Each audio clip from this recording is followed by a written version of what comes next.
listening to the Rainmaking Podcast, hosted by high-stakes headhunter, author, and professional speaker, Scott Love. This is the Rainmaking Podcast. My name is Scott Love, and thanks for joining me today. Our guest today is Joel Block, and our topic is selling intangibles. I've known Joel for years. I first met him at a National Speakers Association conference. He's fantastic. He's got great ideas. He's a little bit different than most business people because he's done a lot more than most business people. He's a futurist. He's a longtime venture capitalist and hedge fund manager, and he lives in a Shark Tank-like world.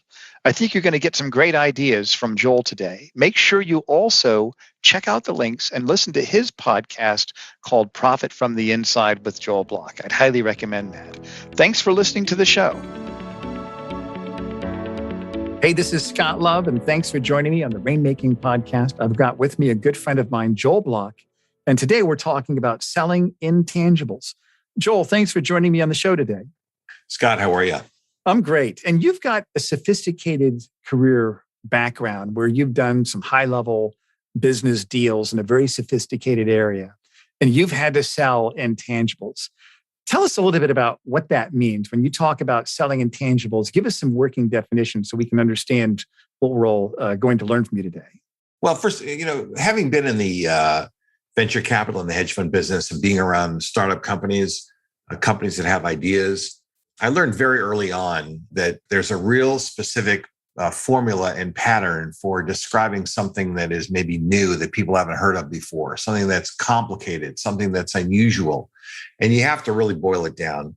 And then having been in the fund business, I've raised a lot of money and I've been involved in an awful lot of deals. I've raised probably $100 million from generally from accredited high net worth investors, so not institutional money. Right. And I've been involved in hundreds of millions of dollars worth of deals, the value of those things that I've been involved in. So I've been around the block a few times and I've kind of learned a few things from each trip around the block. So tell me, what are the common themes from all these things that you mentioned? If we could boil down the common themes that you've seen in all those transactions, what do you think those are? Well, if I was to boil it down for most of the things that I see, which are somewhat complex, startup businesses, raising capital, investing in deals. And what I'm going to tell you is different for, I think, lawyers and certain kinds of service jobs than what I'm going to say. But, number one, for ours, it has to do with clarity and simplicity, making it very simple. Now, for service providers, because I'm a CPA, I started in the CPA business, so I know that space as well. You have to be clear. You have to be simple. That of course, it goes without saying. But you also have to take another little tack. And service providers have a special situation that they have to accomplish, and that is that they have to demonstrate their competence in order to instill confidence. Mm-hmm. That's sort of a little pattern that has to happen, and it happens with things that they too have to demonstrate that they're competent. But it's a little different than a service provider, somebody that might be licensed by a state or regulated in some other way. Those kinds of companies, they have to demonstrate that they're good at what they do. And that helps people to relax and then absorb what it is that you're saying. And then you have to be clear. And so there's a couple of extra steps for service providers. And that starts with making sure that people know that you really are good at what you do.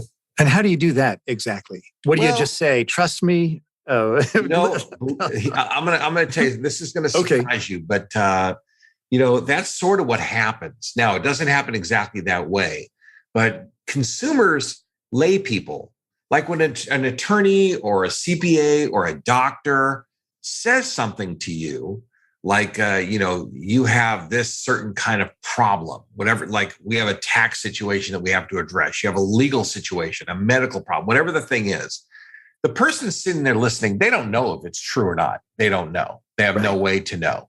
But what they can judge is the quality of the questions that you ask them. Right. So if you ask them questions that seem on point to the consumer, the layperson, they're going to think to themselves, yeah, this person has been down this path a lot of times. I could tell they know what they're talking about because they were able to predict my questions. Because if they hadn't been down this path, they wouldn't have been able to predict my questions. Right. And, as a venture capitalist, I look forward in time. I think about the future a lot. I'm sort of a futurist. I think about the future. I make predictions Right. about the future.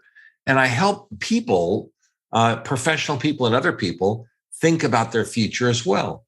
So if you can predict the kinds of questions that a person is likely to ask, then the person receiving the question is going to think, yeah, definitely this person must know what they're talking about because they nailed it. They just totally figured me out. It's funny when you talked about the quality of questions. When I used to own my recruiter training company, like that's when you and I met years and years ago before I sold that. That was something I would teach people, is that people are making a judgment about you based on the quality of questions that you asked. And when I got into legal, I didn't know anything. So I couldn't really tell people, well, this is what I've done. I just have to ask questions. And I kind of figured it out by accident that if you can ask really good questions, they're going to make a judgment about you. Yeah, they have to be penetrating, probing, good questions, like, really, really good ones. Now, how do you do that? Mm-hmm. It's really a lot simpler than people would think. You've been on my podcast show, and I always start every episode with a question. Right. And I always ask the guest to help me to develop the question. Like, what's a question that one of our listeners would be thinking about on your topic that you can answer? And a lot of times people will come up with a really complicated question. I'm like, that's just not what people are thinking about. Like I'll talk, let's say I'm talking to somebody and I'll say, what's a question somebody might ask you? Well, they'll say, what's the implications of the 704B rules on transferring partnership property around? Okay, that's not what people are thinking about. That may be what you're thinking about as an expert, but that's not what people are thinking about. Is, can I do this transaction without any tax? Right. Okay, that's something people would be thinking about. They wouldn't be thinking about the details of the underlying rules and everything that kind of impacts it. When you kind of can think about it at the consumer level, all of a sudden, you're bonding with them and they're starting to feel good about you because you're not talking down to them.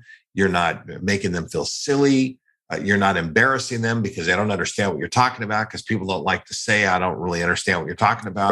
Right. And if they get the sense that you're talking about stuff that they don't know what you're talking about, they're not going to feel comfortable going forward anyway. So let me ask you this then. If somebody who's listening to this right now wants to look at how they can get better at selling their intangibles, what do you think the first thing they should look at? Should they look at their strategy? Should they look at what questions to ask? What do you think should be some areas where they could really make the biggest improvement? Yeah, well, first of all, you have to be crystal clear about what you do, and you have to use layman style language to describe it. It's got to be very, very simple. The second thing is you got to have some prepared questions. I call those likely to be asked questions. So not frequently asked questions, but likely to be asked questions. And we actually use, in our marketing material, we use an LAQ instead of an FAQ. Mm-hmm.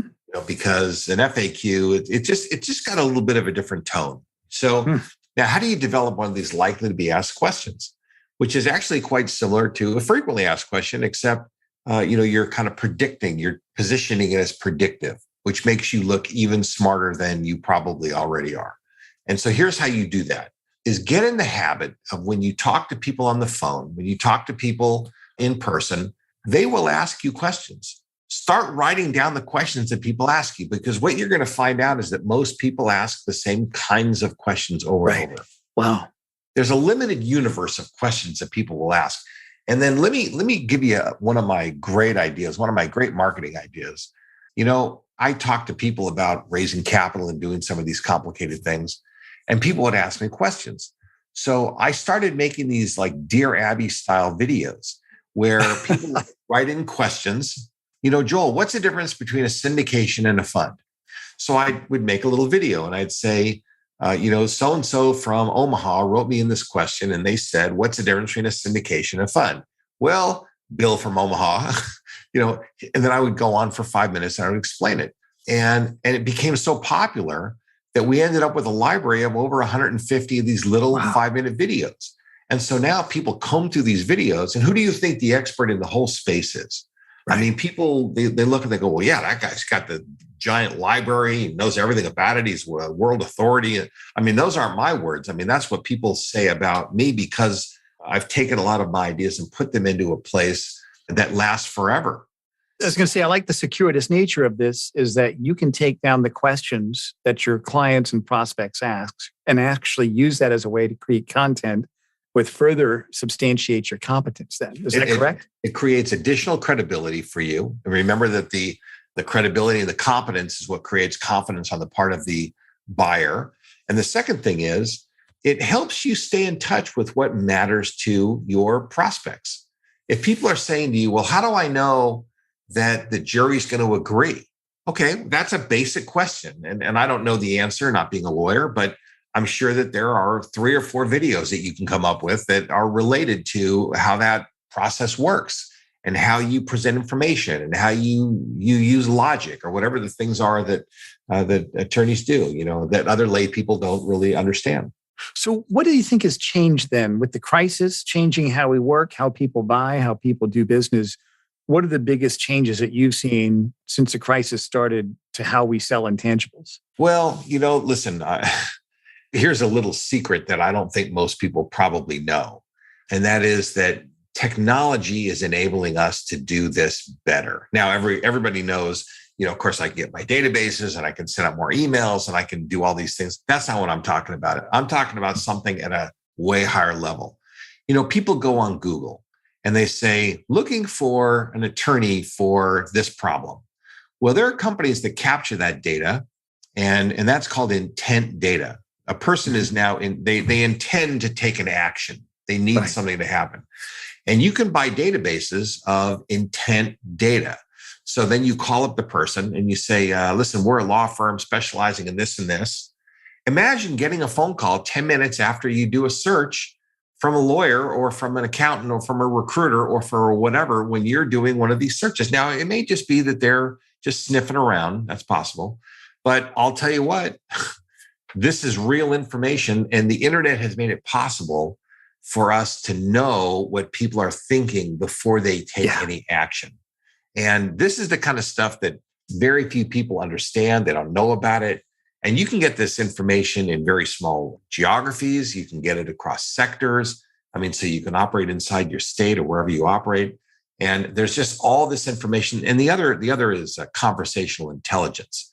And that is that when you're having a phone conversation, there are now software programs that will listen and suggest questions that you might ask. Oh, wow. But yeah, it's become very sophisticated. There are incredibly powerful tools that have developed. So I don't know that the buying is all that different. I think people are just basically simple. As complicated as we try to make it, the truth is people are simple. Do I like the person? Do I trust the person? Do I feel comfortable? Do I feel good about myself in this environment? And if all those things kind of line up, then you know what? I'd like to move forward with you. The goal is to get somebody to say yes. Let's put it like this. All CPAs within 95% are about the same as each other. All attorneys within 95% are about the same. All, dentists, doctors, they're all, everybody's kind of about the same. There are some that are a little better, some that are a little worse, but more or less everybody, you don't get to that level of professionalism by being a schmo. You got to be at a high level, right? That's right. So they're really, you can make a mistake because some are really terrible, but for the most part, assuming you get a referral to somebody or whatever, and people really do make decisions the way that we're discussing about it. So are there any pitfalls, danger areas, potential potholes or speed bumps people selling intangible should watch out for as they're doing business? Well, to me, the thing that that people do, number one, is don't assume that the person understands, exactly what you're about, until you've really kind of gone through whatever it is that they need to understand. You have to really be crystal clear. What do they need to understand? What are the main points that they need to understand? If you don't hit on those points and the person leaves not understanding, or they leave confused, or they leave, with some kind of a gap, they're not moving forward with you. And then that's crystal clear. That's a pitfall. If you just are too fast, if you're too impatient, if you put your hand out too soon, and you kind of act in a cheesy way, I think that really changes your outcome. Now, different people have different brands. My brand is professional. I want to extend the courtesy of giving people as much time as they need to figure out whatever they need to figure out, because many of us operate in a world where we're not inexpensive and people need to figure out what they need to figure out, whatever that is. Some people get ready fast and some people don't. But at the same time, there are other people who just are a little more slimy or a little more slippery or a little more, whatever they are, and they operate in a different way. That's kind of not my people. Right. So have you seen professionals that sell? Have you ever seen any sort of, I wouldn't call them mentorship groups, but cohort groups, peers working together, helping them to get better? I'm kind of wondering if you've seen that in dealing with professionals that sell, where they're working together to try to. I have a mastermind group of hedge fund managers that I run, and I help them kind of get better at raising capital and doing some of those things. And not everything I do is in the capital marketplace. I mean, a lot of it is outside with other kinds of organizations, companies, associations, et cetera. And I keynote conferences, and I help a lot of different kinds of people to get better at these things. But at the same time, I am sure that there probably are groups. Now, what's the quality of those groups? I don't know. What's the quality of the people? I don't know. I just know what I am. I just know how I think about these things. I have a lot of respect for my customers. I don't play around with them. I don't play games with them. I don't, that doesn't mean that there aren't a handful of techniques that help to prod them along. Of course, there are. But, for the most part, I don't sell things to people that I don't believe that they need. Right. Now, that being said, they may not understand that they need it. And as a professional, I know that they need it. And my job is to get them to understand that they need it, and then they'll move forward. So let me ask you about that. Let's say you're in a meeting, whether it's Zoom or in person or a phone call with a prospective client that's been referred to you. So we would hope that there's some trust that you've borrowed from somebody.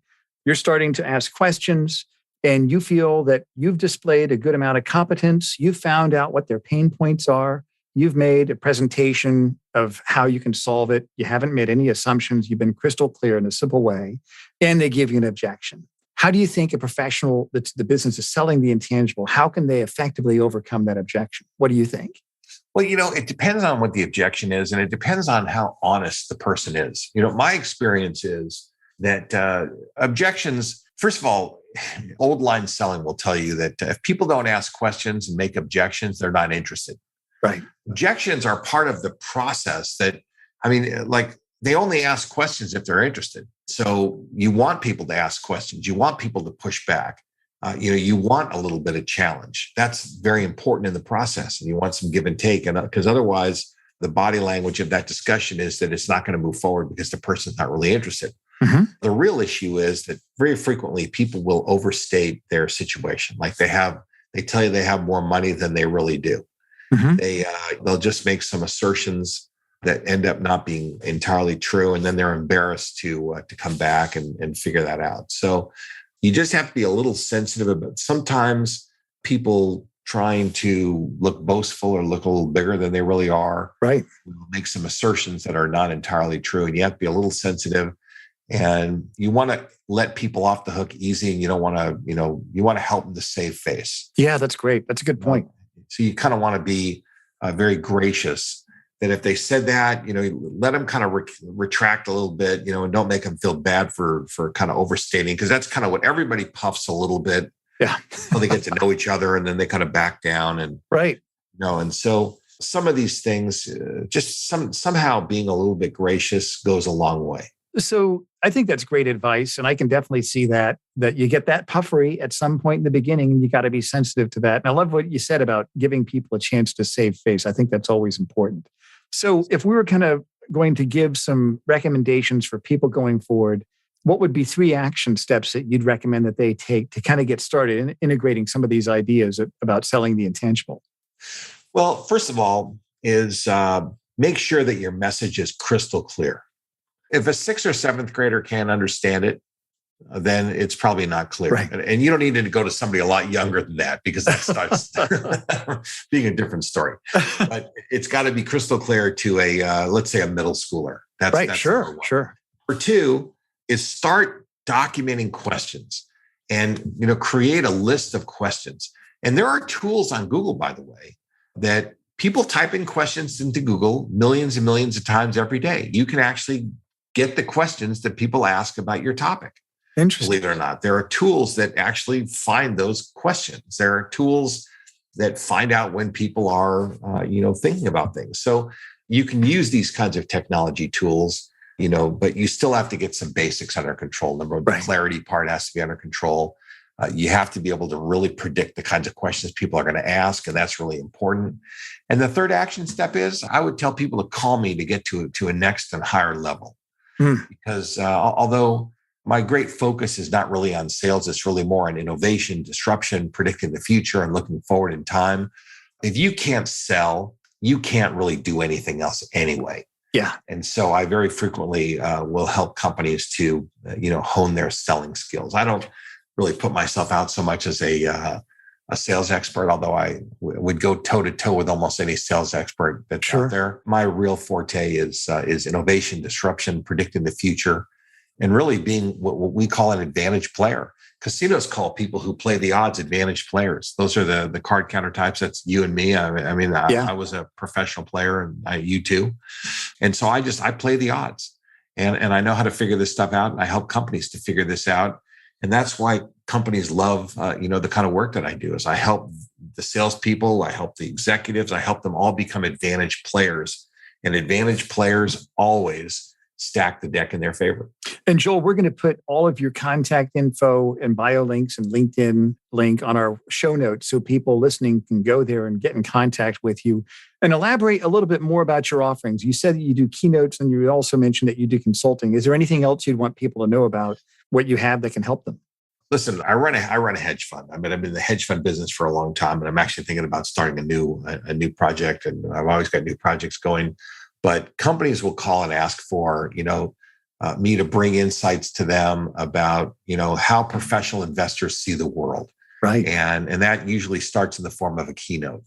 But then what happens is that companies will say, well, I wonder, what kind of new technologies there might be. Well, you know what? There's a lot of young companies that are launching new technologies. And if big companies aren't careful, these little companies will come along and eat their lunch for them. And so they got to kind of keep an eye on it. And I frequently will help larger companies that kind of involve themselves in the venture capital ecosystem and help them to kind of understand how little companies operate so that they can get some advantages. That's exciting, Joel. There's a lot of things, but it frequently starts with a keynote or something similar. That sounds great, Joel. We're going to put all your information on the show notes. Thank you again for being a guest on the show today. Hey, well, listen, Scott, thanks very much. Thank you for listening to the Rainmaking Podcast. For more information about our recruiting services for international law firms, visit our website at attorneysearchgroup.com. To inquire about having Scott speak at your next convention, conference, sales meeting, or executive retreat, visit therainmakingpodcast.com.